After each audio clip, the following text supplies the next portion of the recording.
White rice contains almost no fiber, around 0.4 grams cooked, yet it dominates plates across households and restaurants worldwide. In 2020, nutrition labels went viral online, and my cousin said, "No wonder I'm hungry. Why choose the weakest option?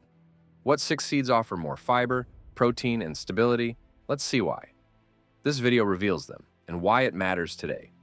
Before we start, understand this. These seeds weren't forgotten because they failed. They were forgotten because they made people independent. If you care about food that feeds families when systems crack, subscribe. What you're about to see changes how you look at a bowl of grain forever. 1. Amaranth. Dry amaranth runs 13 to 15 grams of protein per 100 grams, while white rice sits near 7 for comparison. Spanish authorities banned its cultivation in the 16th century because rituals and warrior meals kept people strong. In Aztec life, amaranth sits at the center of food, identity, and ceremony, and that direct tie to belief makes the crop into an obvious target.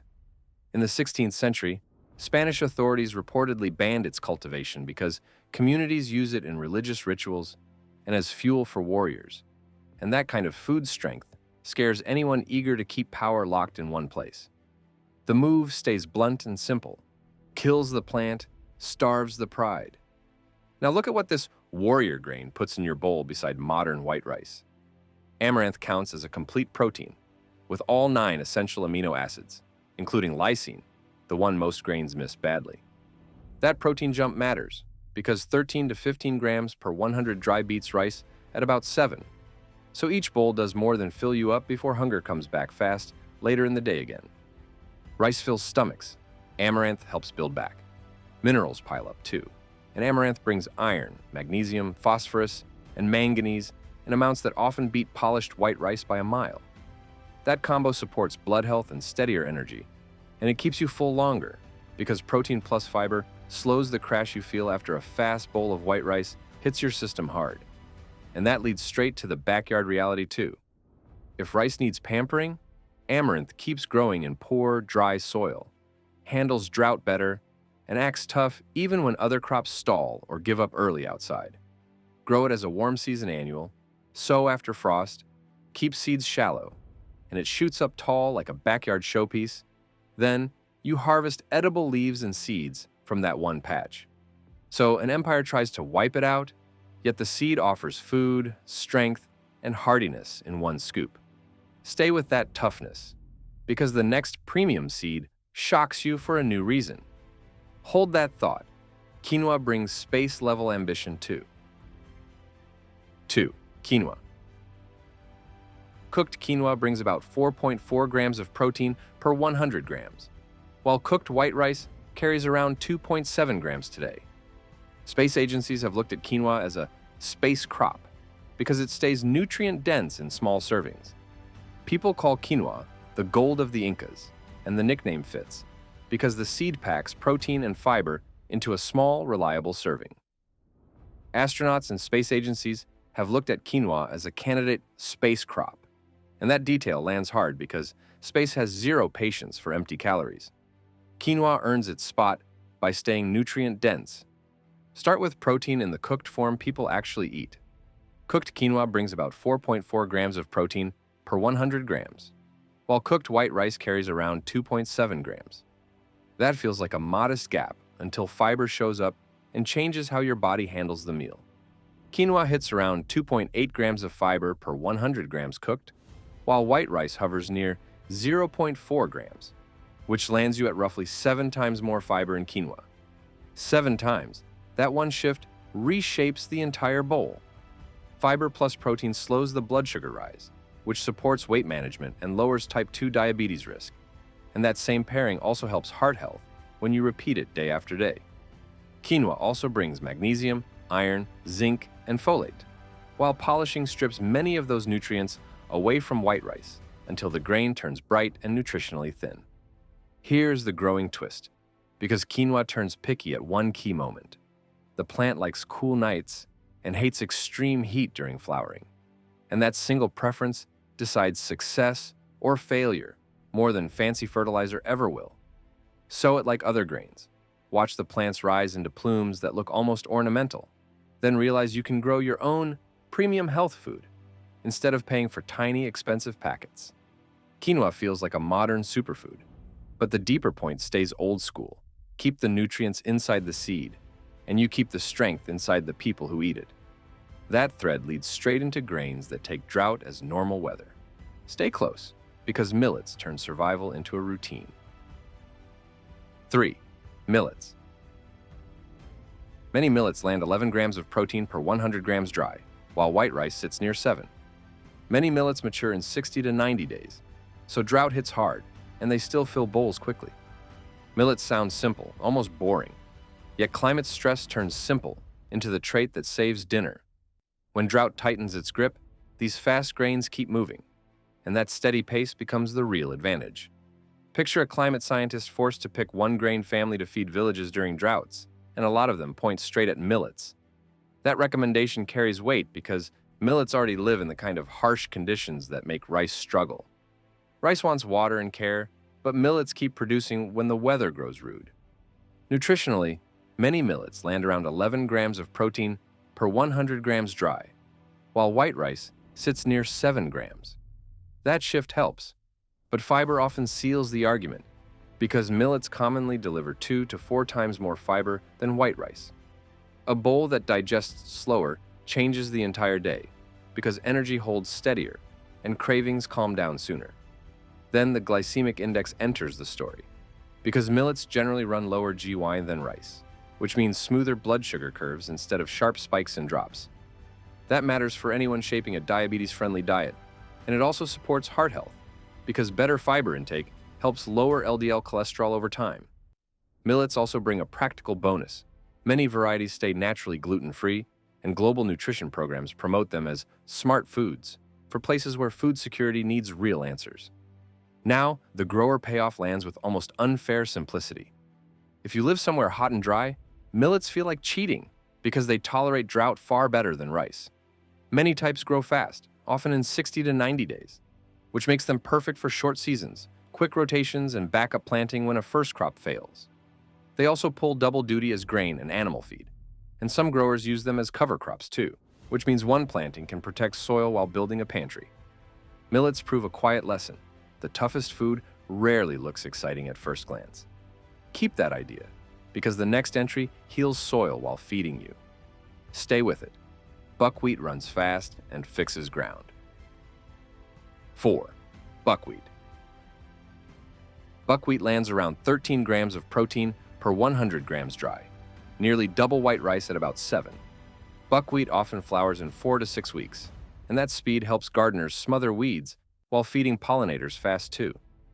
Buckwheat wears a name that sends people in the wrong direction, then surprises them with how useful it feels. This plant acts like a helper in the garden, but it also shows up on plates with a serious, heart-friendly reputation. Despite the name, buckwheat counts as neither wheat nor a true cereal, because it grows as a pseudo-grain. That identity twist matters for 2 reasons. It helps explain why buckwheat fits gluten-free diets, and it hints at why the nutrition profile feels so different from polished white rice. Look at the dry numbers and the contrast pops fast. Buckwheat lands around 13 grams of protein per 100 grams dry, nearly double rice at about 7 grams. Fiber jumps even harder, with buckwheat sitting near 10 grams of fiber per 100 grams, which makes white rice look empty by comparison. Mineral density also climbs, with magnesium, copper, manganese, and phosphorus showing up in strong amounts, giving you a bowl that feels like food instead of filler. The health story carries a signature compound, rutin, a flavonoid linked to blood vessel support and help for issues like varicose veins and blood pressure. Pair that with high fiber and plant compounds, and you get a better cholesterol profile and real heart protection over time. Buckwheat also shows up in traditional Eastern European and Japanese diets, which keeps the seed rooted in everyday culture, not a trend cycle. Then the garden side flips the whole mood, because buckwheat behaves like the lazy gardener's grain. The plant grows ridiculously fast, often flowering in 4 to 6 weeks, and it thrives in poor soil, even slightly acidic ground. That speed creates a chain reaction. Flowers draw pollinators, dense growth shades out weeds, and the plant works as an amazing cover crop that protects and improves the plot while it grows. Then, you harvest edible grain at the end, which makes the whole process feel like a win, stacked on a win. Buckwheat runs like a quick fixer, feeding you while it repairs the space beneath it. Keep moving because the next seed grows tiny, yet carries whole cuisines. Stay close. Teff turns small seeds into stamina. 5. Teff. Teff grains are so small that a handful can hold thousands of seeds, yet the crop still feeds Ethiopia daily. Teff carries 12 to 14% protein, iron, and calcium, and that combo supports energy and bones. Teff looks almost like dust in your palm, yet that dust holds the kind of endurance people chase for years.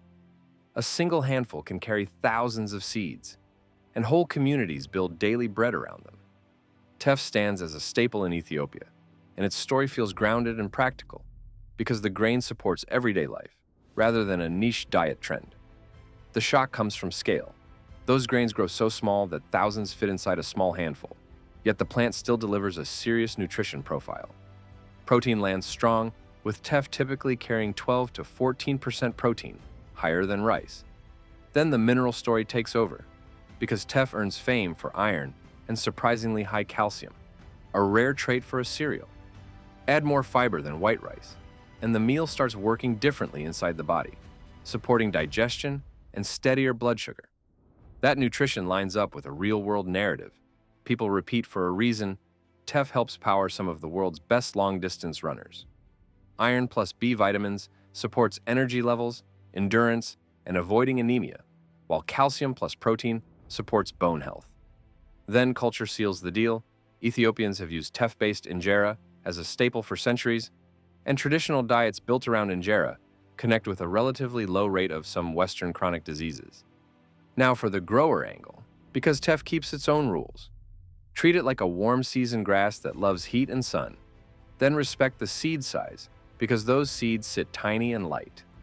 Surface sow them or barely cover them, keep the soil from crusting over, and the stand comes up as a fine, grassy patch that later turns into harvestable grain. Teff also works as forage, which makes it versatile for small homesteads that need options. Teff feels like a quiet engine, small grains stacking into strong bodies, steady meals, and long-running traditions. Hold on to that compact power, because the final entry goes even denser. Stay with me. Chia changes the bowl. Sexta, chia. A 28-gram handful of chia gives around 10 to 11 grams of fiber, plus omega-3s and calcium right away too. Chia has up to 34 to 40 grams fiber per 100 grams, and white rice sits near zero.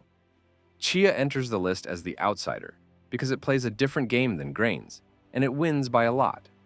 One small handful brings fiber, fats, and minerals that make white rice feel thin and fragile. Chia sets up the big reveal with a simple serving. One handful, about 28 grams, can give you around 10 to 11 grams of fiber, plus significant plant-based omega-3s, plus more calcium per gram than many dairy products.